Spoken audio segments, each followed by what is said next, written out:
পা অন্যায় করে বেঁধে দাও, হাত অন্যায় করে বেঁধে দাও, অন্যায় করবে না। কান অন্যায় কথা শুনে পুট্টি লাগায় দাও, আর অন্যায় কথা কানে আসবে না। চোখ তোমার অন্যায় করে, কালো পর্দা লাগাও, নেকাব লাগাও, কালো চশমা লাগাও, আর বেগানা দেখবে না, অন্যায় দেখবে না। কিন্তু তোমার জিহ্বাটা যে অন্যায় করে বারবার,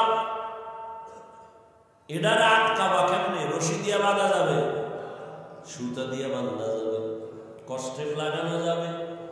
দুনিয়ার যত বড় কষ্টের নেও তোমার হাতে বাঁধলে আর চামড়া উঠায় ফেলবে, কিন্তু জিহ্বায় কোনো কষ্টের লাগবে না। এমন একটা আল্লাহর কুদরত, 24 ঘন্টা জিহ্বার সাথে আল্লাহ পাক মোবিল লাগাই দিছে, লালা দিয়া রাখছি।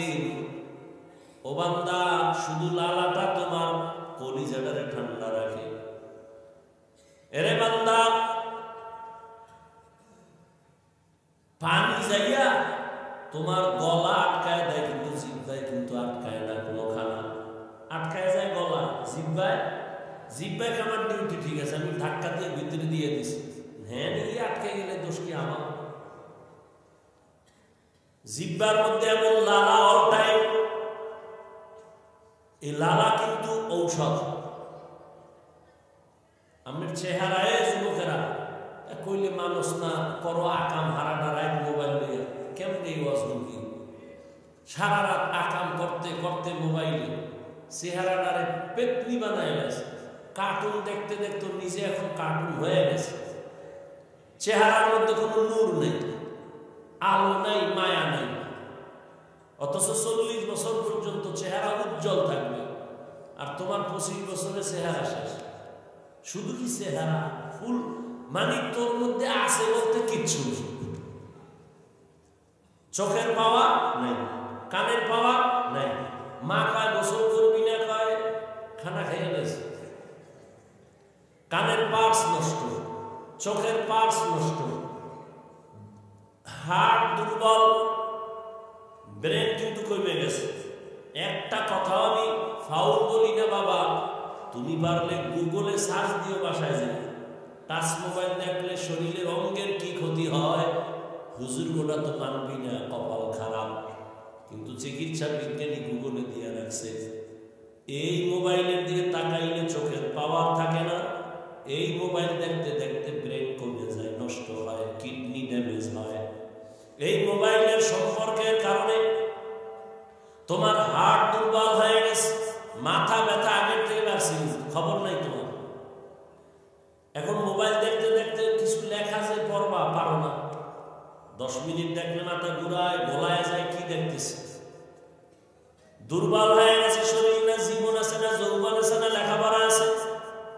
এই একটা মোবাইল কেন্দ্র করে মায়ের সাথে কত বেয়াদবি করছে এই জীবন। শুধু এই মোবাইলকে কেন্দ্র করে বাবার সাথে কত বেয়াদবি করছো বল।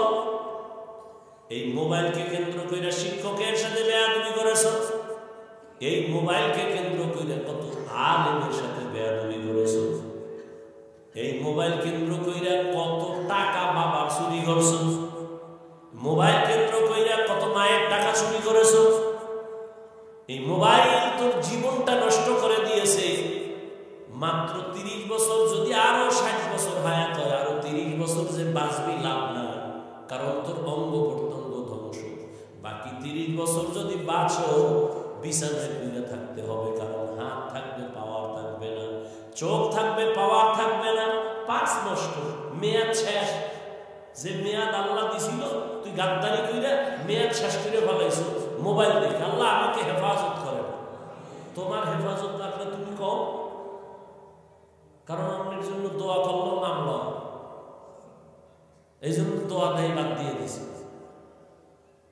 বুঝেন নাই কথা? তোমার যদি হেফাজতের দরকার হয় দোয়া করো, হেদায়েতের দরকার হয় তোমারটা তুমি করো। আমি আমারটা বললাম, আল্লাহ মোবাইলের গুনাহ থেকে হেফাজত করে। এই মোবাইলের কারণে আমার মা বাবা দুইজনের মাঝখানে দেওয়াল হয়ে গেছে মোবাইল, ঠিক নেই? সন্তানের মাঝে বাবা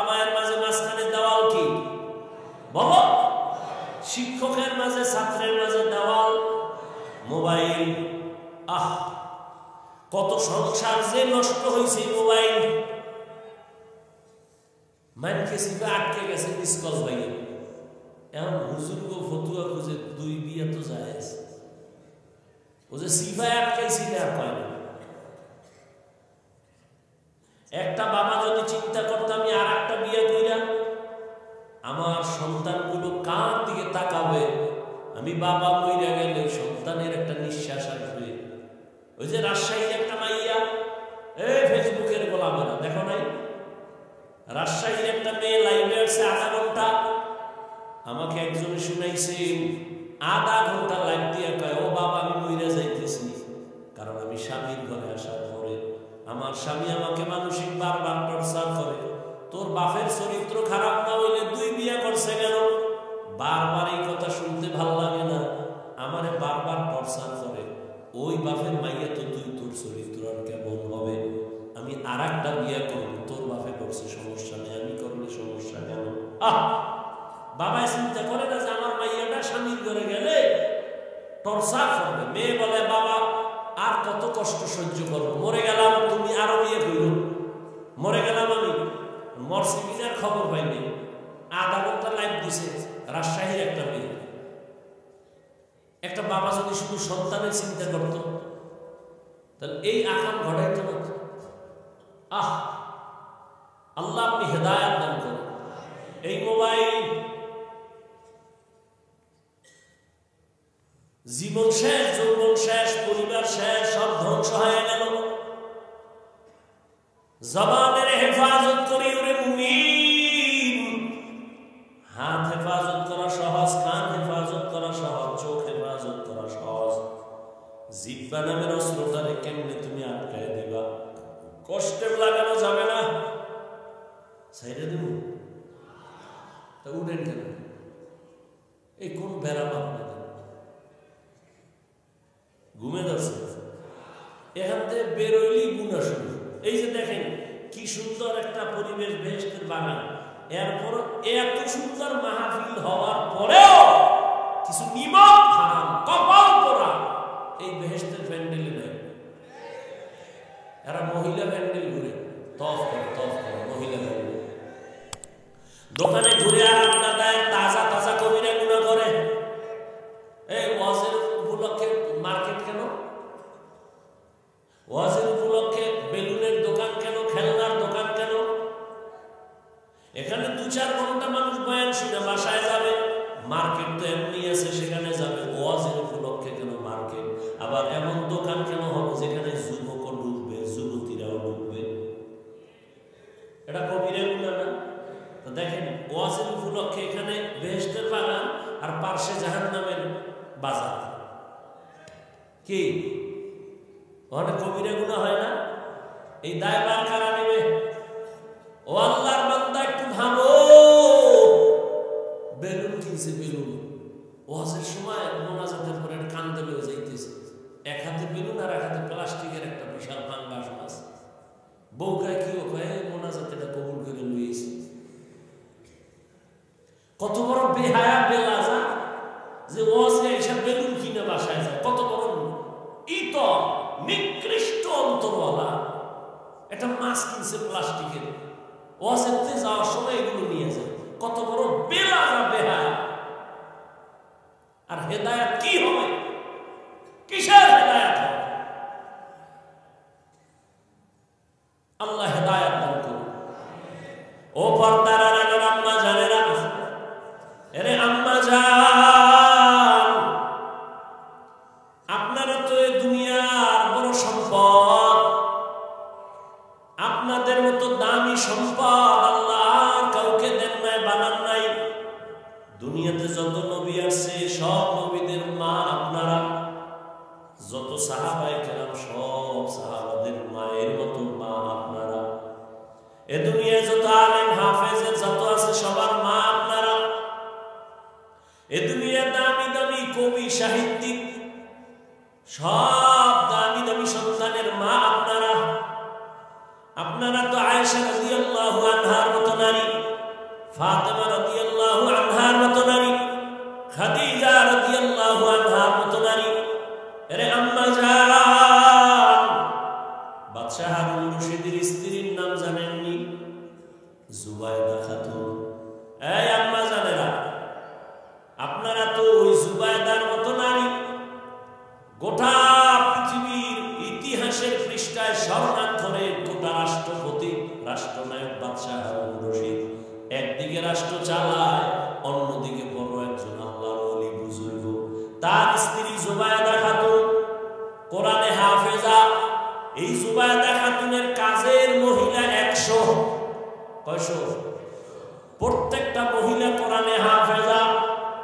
জুবাইদা খাতুন কয়, আমি ভাগ কইরা দেই আমার ঘর থেকে যেন পুরা 24 ঘন্টা কোরআনের তেলাওয়াত শোনা যায়।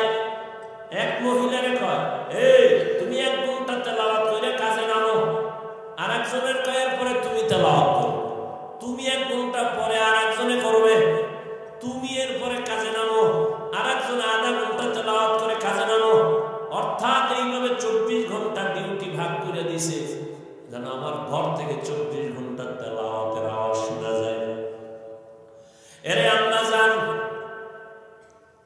ঘরের মধ্যে আছেন আপনারা ওই জুবাইদা খাতুনের মতো দামি মা, কিন্তু দামি হতে পারেন না কেন? দুনিয়ার বড় দুশমন ফেরাউন, ওই ফেরাউনের ঘরের স্ত্রীর নাম কি? ওই এত বড় বেঈমানের ঘরে থাইকা আসিয়া জান্নাতি হয়ে গেল। রহমতের নবী বলেন, আসিয়ার সাথে জান্নাতে আমার বিবাহ হবে। ও আম্মা জানেরা, আপনার স্বামী তো ফেরাউনের মতো খারাপ না। আপনি কি পারেন না স্বামীর একটু নামাজের দাওয়াত দিবেন? আপনিও নামাজ পড়ে যদি দোয়া করতেন, হে আল্লাহ, আমার স্বামী দিনরাত কষ্ট করে কামাই করে, নিজের জন্য করে না, সব তো আমাদের জন্য করে। কোন পুরুষ নিজের জন্য করে না কষ্ট, ছেলে মেয়ের জন্য, বিবির জন্য করে। মইরা গেল তো এই টাকা পয়সার মালিক আপনি হবেন, সন্তান হবে। স্বামী বেচারা তো 3টা সাদা কাপড় দিয়ে পাঠায় দিবেন কবরে। ওই স্বামীটারে বুঝাইতে আর আপনি নামাজ পড়ে দোয়া করতেন। আর স্বামীর মাল নষ্ট করবেন না, কারণ স্বামীর মাল নাই, মাল আপনার।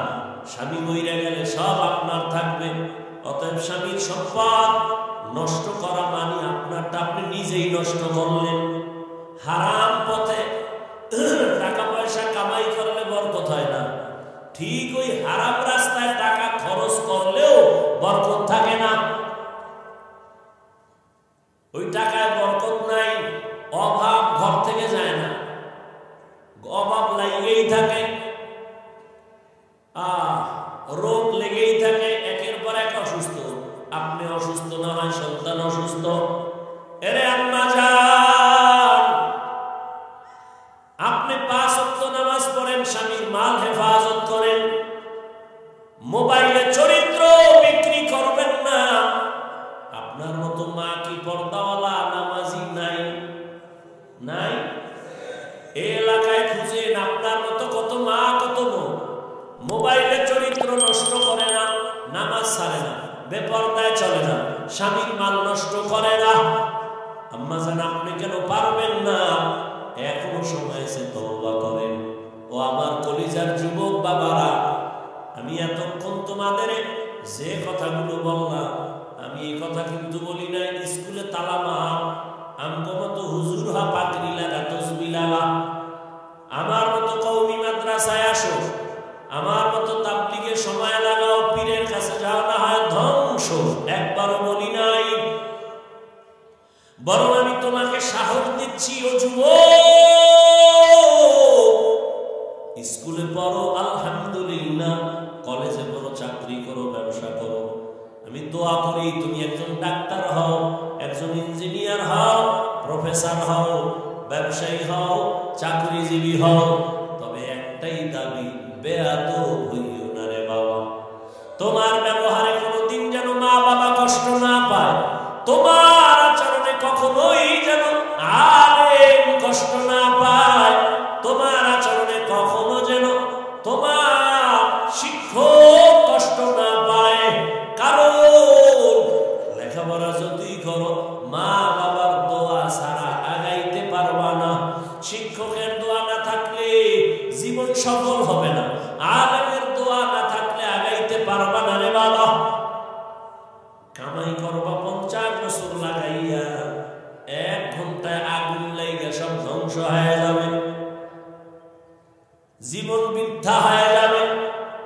অতএব মা বাবার দোয়া নিয়ে চলো, শিক্ষকের দোয়া নাও, উলামায়ে কেরামের দোয়া নাও। তাদের বরদোয়া নিলে কপাল পুড়ে যাবে। বরদোয়া নিয়ে ডাক্তার হইল তাসলিমার মতো জুতা খাইয়া পালানো লাগবে। অতএব বেয়াদবি কইরা ডাক্তার হয়ে কোনো লাভ নাই। আদর্শবান ডাক্তার হও, আদর্শবান ইঞ্জিনিয়ার হও, আদর্শবান প্রফেসর হও। জবানকে কন্ট্রোল করো। কেমনে করবা?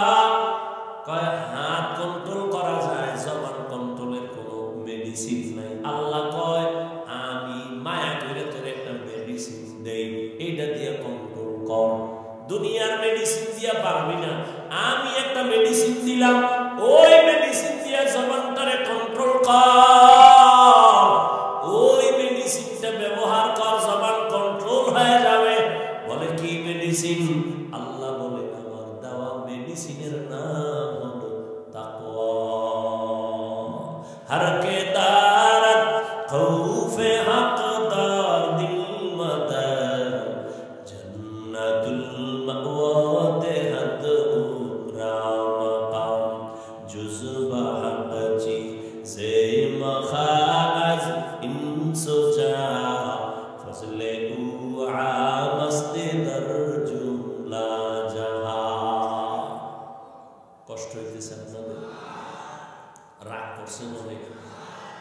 এরকম বাংলা ওয়াজ, ওয়াজ না ওয়াশ, ওয়াশ আই ওয়াশ।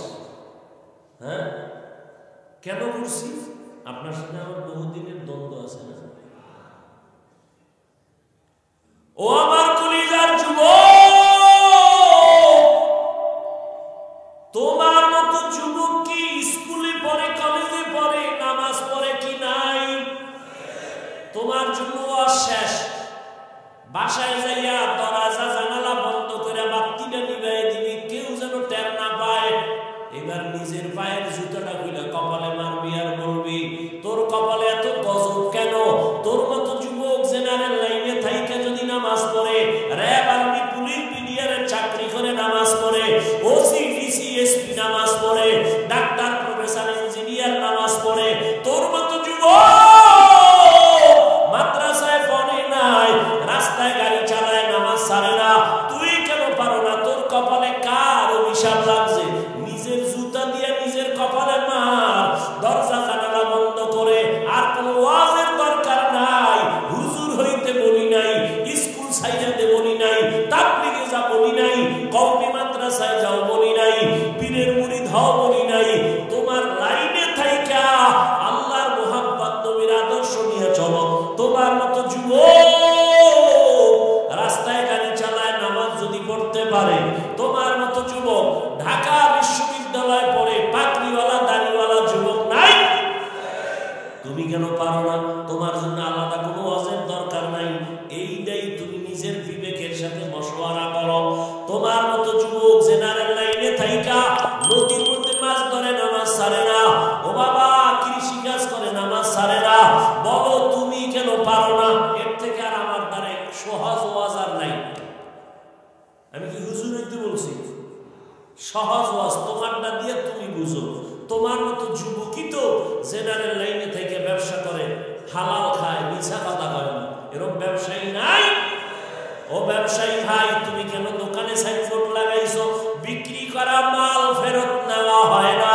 তুমি তো আসলে একটা ধোঁকাবাজ। তুমি যদি নবীর মহব্বতে ব্যবসা করো, তুমি তো লেখবা অবশ্যই বিক্রি করা মাল ফেরত নেওয়া হয়। এটা লেখো যদি জান্নাত পাইতে চাও। কেউ যদি মাল ফেরত দেয়, টাকা দিয়া দাও। নবী কয় কষ্ট পাইস না, ওই মালটা দান করার সওয়াব পেয়ে যাবে। কাস্টমারের কোনোদিন মিথ্যা কথা বলবি না, কাস্টমারের সাথে ধোঁকা দিবি না, 5 ওয়াক্ত নামাজ পড়বি। যদি এমন ব্যবসায়ী তুই করতে পারো, আমি মুহাম্মদ ওয়াদা করলাম জান্নাতে আমার সাথেই তুমি থাকবা।